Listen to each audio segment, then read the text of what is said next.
पहनावे से क्या होता है? पहनावे से क्या होता है? सबको यहाँ जिंदगी अपनी अपनी जीने का हक होता है। कभी साड़ी का दिया बहाना, कभी स्कर्ट का दिया बहाना, तो फिर कभी जींस बहाना होता है। मगर कोई बतलाए मुझे कि उस 2 साल की 4 साल की बच्ची का, उस मासूम का क्या गुनाह था जिसका इंसानियत को मारकर बलात्कार यहाँ होता है। साहब, अब यहाँ इंसान शरीर से नहीं जहन से अपाहिज होता है। कभी किसी विद्यालय में, तो कभी किसी कॉलेज में, तो फिर कभी किसी दफ्तर में, कभी किसी बस में, तो कभी रेल या फिर कभी मेट्रो में।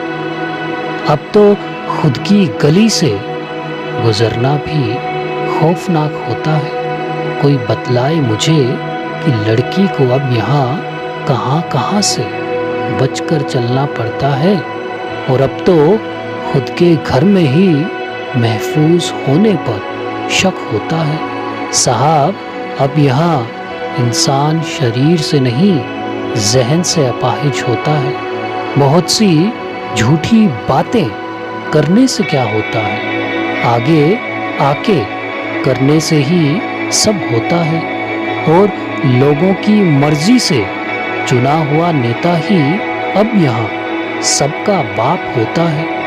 न तुम्हारे कहने से और ना मेरे कुछ कहने से कहाँ कुछ होता है। यहाँ सरकार बना बनाकर न जाने कितने आए और कितने ही न जाने गए, मगर ये फैसला बलात्कार करने वालों का कहाँ कहीं होता है। अब किसको कहें, किसको सुनाए गरीब पीड़ा अपनी। अब किसको कहें, किसको सुनाए गरीब पीड़ा अपनी। यहाँ तो इज्जत का रखवाला ही अब खुद दरिंदा होता है। साहब, अब यहाँ इंसान शरीर से नहीं जहन से अपाहिज होता है।